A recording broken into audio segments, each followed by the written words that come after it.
assembly we've had for 3.5 years. You guys did great to come in here. We are here today to celebrate one of our alums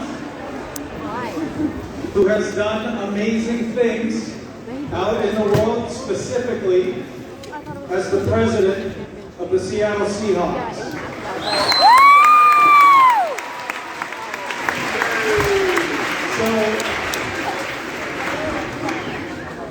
Seahawks president and class of 1989 graduate Chuck Arnold is here today in celebration of Chuck Arnold Day. So he's been with us at the school most of the day today, talking with our students, talking with some teachers, administrators, some district leaders, sharing his wisdom about how he got where he is, what he gleaned from his time here at University Place and Curtis High School. And he's going to share that with us today. In recognition of Chuck Arnold Day here at Curtis High School, we have a couple of things for Chuck. We always rep our gear, so we've got a sweatshirt and a hat for Chuck. Woo!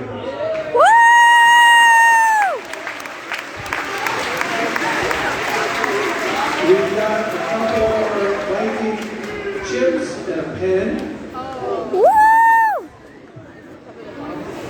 And to commemorate this day, we have a plaque.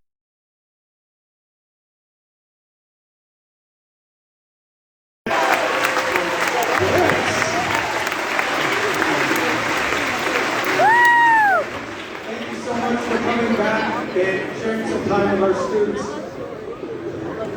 Without further ado, I'm going to hand it over to Seahawks President Chuck Armstrong. Chuck Arnold, sorry. The draft is tomorrow. So Chuck is super busy and he's giving us his time today. Please welcome Curtis Grant and Seahawks President Chuck Arnold.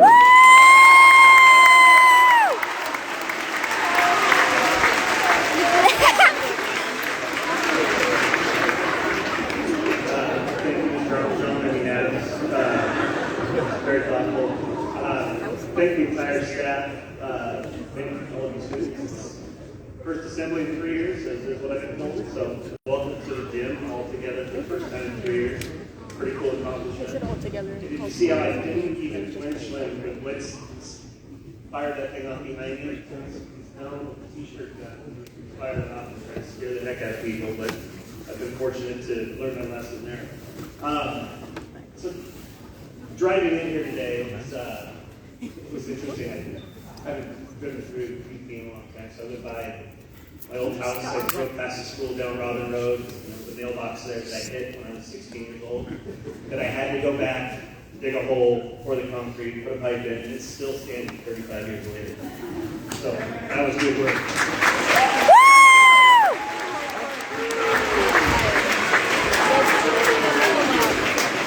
I had to start somewhere. And then coming in and actually speaking to a few students earlier today, and then seeing everybody and kind of looking through the crowd here, it's good to know mullets are back. Because I rocked a mullet that I had a perm in the back, it had frosted tips, and it was just short in front of the back. So it's good to see some things haven't changed that way. I've competed with a lot of you guys.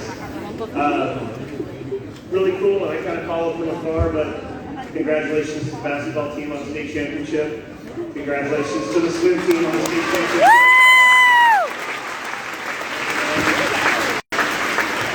Congratulations to Clarissa on the wrestling championship.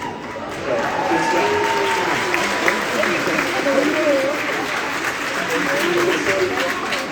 You guys probably do this by grade? Oh, 6th grade class. I was going to say congrats to the seniors. Where are you? But you probably mixed in all. So congrats to all of you that are moving on. I've got a ton of great memories growing up in University Place. And I went to Curtis Junior High.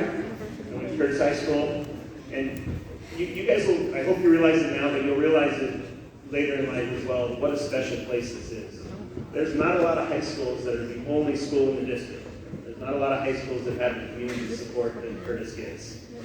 The facilities, holy smokes, look at the gym. This is impressive. I know that it's a new floor over the last year, but the facilities that you get here, and then just the all-star administration and teachers that you get are so impressive. So it is a truly great place to build your foundation. So being president of an NFL team, you probably thought I'd come up here and tell you a lot of great Glory Day stories from when I was at Curtis. I got here in 7th grade, and I was struggling with direction. I moved here, and I moved from Port Orchard to University Place, and I lived with my aunt and uncle.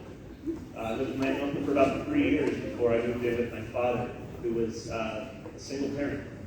I didn't have a mother in my life. Didn't actually get to know her until I was in my 40s. Aging myself there, right? So I lived with my dad, and it wasn't the easiest path, but it also created grit. So part of the expectation in my family was that I had to work a lot outside of school.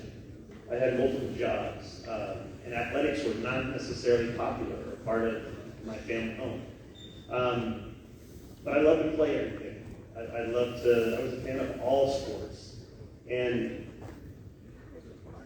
I'd like to think that I had a really great football career at the junior high. Never played in high school. And then I had what you call a journeyman career for basketball. When I say that I was cut twice. And I was actually cut the second time after I'd already made the team. And then to make room for some players that came up, I was cut. So those are things that grow resilience, that feed grit. I wasn't a straight A student. I was a decent student. I had A's and B's. And my favorite class was pickleball. I think I still have that as a class.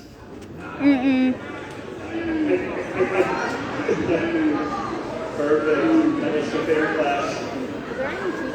Sounds like I struck a chord. I love it.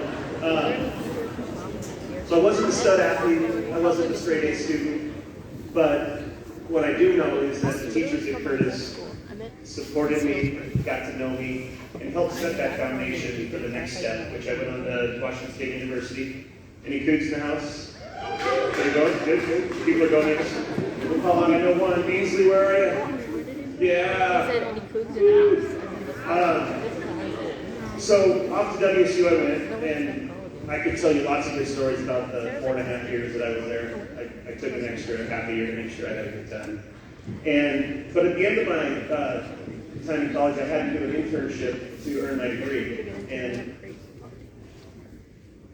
blindly, my degree was sports management. I sent resumes out to the Seahawks, the Sonics, the Mariners, the Tacoma Tigers, which is the Rainiers today. And I ended up getting an internship at the Tigers. And the day I showed up to work for the very first day of my internship, the person that I was supposed to report to had just left on maternity leave, and nobody else knew I was even coming for it. Nobody else knew I was even hired. So I sat around for a few days and didn't do much, but I kept saying, come on, somebody give me something to do, somebody give me a job. And on the third day, I got a phone call, and it was from the Seahawks, and they asked if I'd like to come up for an internship interview. And I said, heck yeah, I've been up to Kirkland, all the way from over here to Kirkland, and interviewed for their community relations PR internship position. And drove home from the interview, and when I got home that evening, I got a phone call, and they offered me the position, which I took very quickly, knowing that the internship that I was in wasn't going the right direction. I let them know that I was in one, and that I had to, tell them that I wasn't coming back. And so, from that time that I was an intern, I was the only intern in the organization. When we think about it today, we have 20 to 25 interns a year. But our company was pretty small then too. We were about 50 total people, and today we're over 200 people within the organization. But being small like that gave me a lot of opportunities outside of even media relations. So when I was there and I got my foot in the door, I did a little bit of everything I could to get people's attention.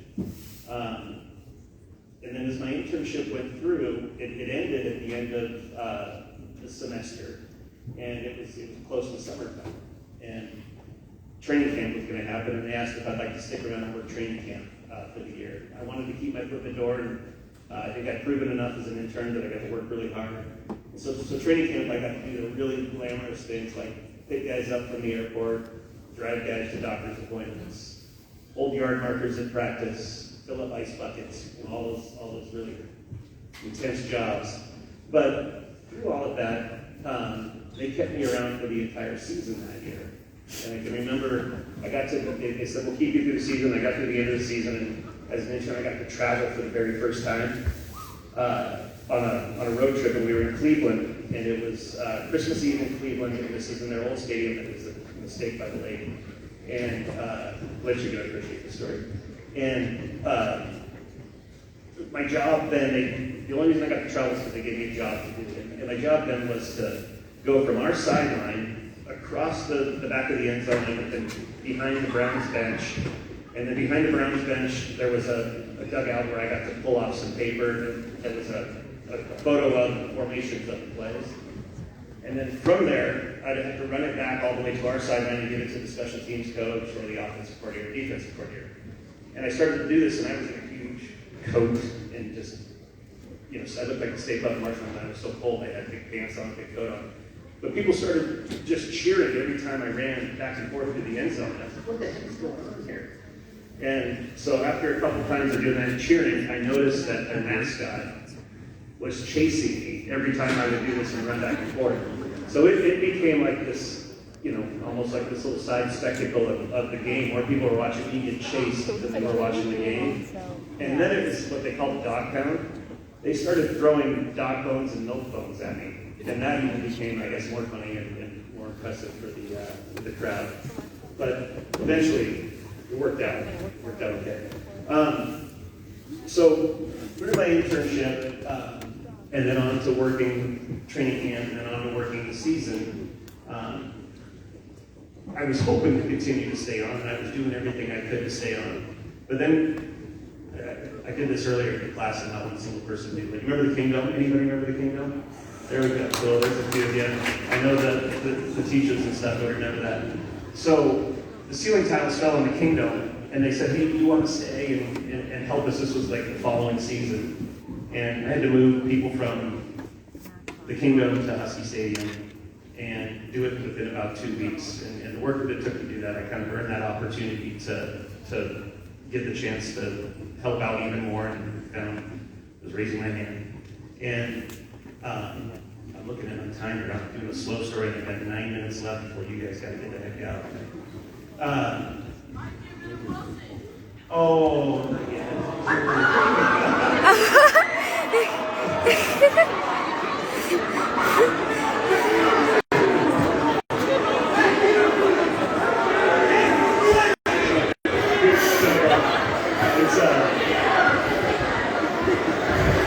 It's a good thing that I got blitz here. My height man and my heavy, both. My height man and my heavy. But you know what, though?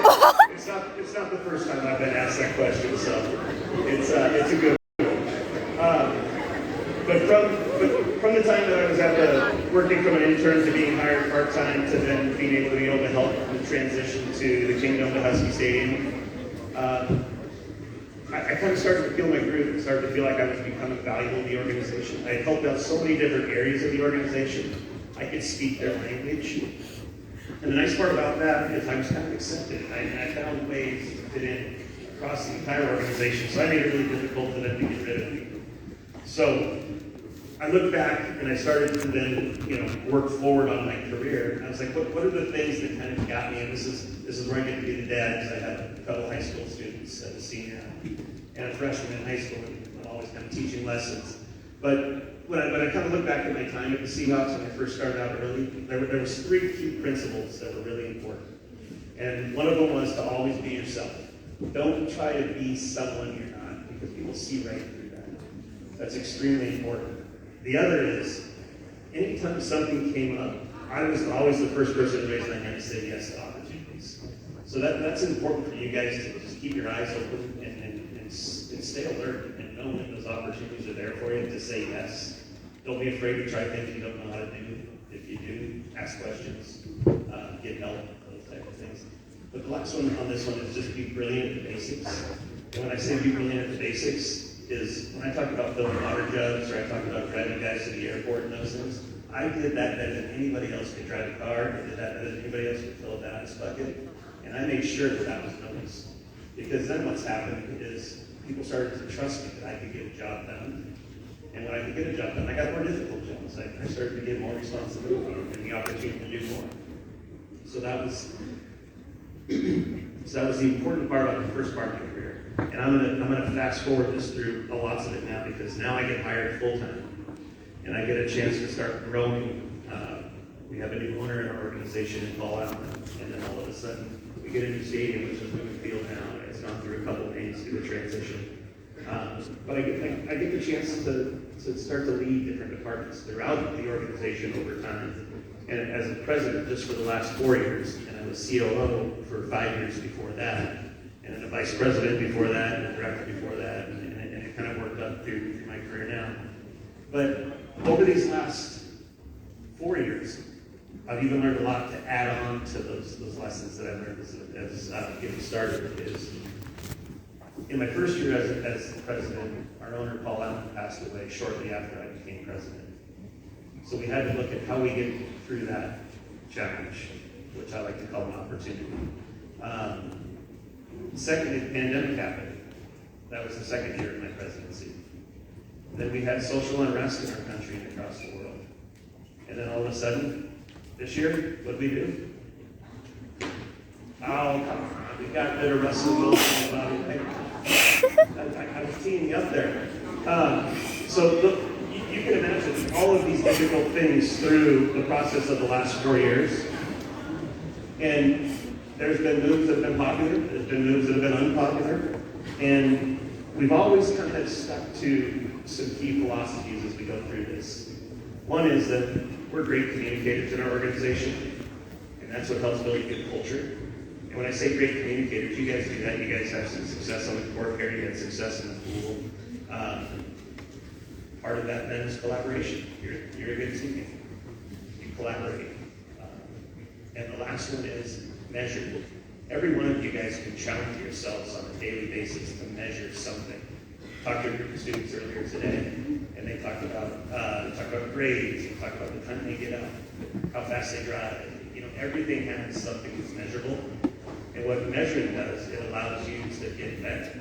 Measuring gives you something to challenge yourself to improve. And what that does is that creates a competitive culture. So that's really important as well.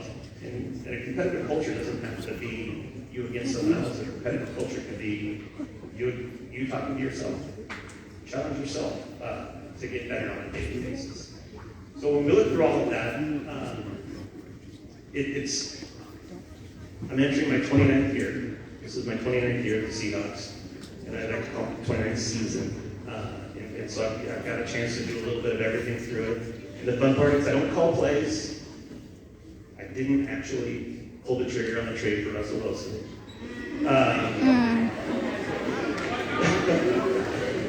But I don't pick the players. I don't do those things. But what we try to do is do everything we can to make it a great experience for fans, create a winning culture, and to also create the best home field advantage of the NFL, which we know that allowed our place to get. Great ambassadors here for noise. Three of these here. But through that, I get to do things from everything from work on selling tickets to sponsorships, to the music you hear at the stadium, to the DJ that plays on the sideline, to helping these guys be the best dancers and the best blitz. So that's kind of my role there. But then when we look at it, I also have all the financial side of it. So I want to make sure that we're financially strong to be able to get the players that we want and to be able to always have a competitive championship caliber football team that everybody can be excited about. I love seeing all the jerseys. And the tough part is I do see a lot of threes. And that's we're gonna find some new players in the next few days that you can change your jerseys here eventually. But we should always celebrate for three as well. He's a great part of our organization. it's right at the time now. So I just want to thank you guys. Thank Mr. Adams. You guys have been great. I appreciate it.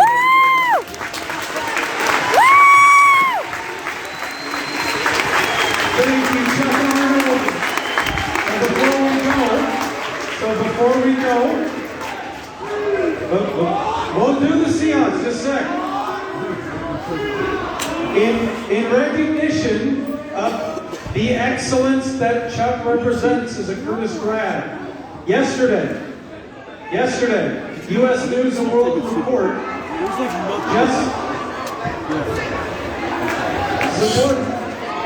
U.S. News and World Report just identified Curtis High School as the best public high school in Pierce County.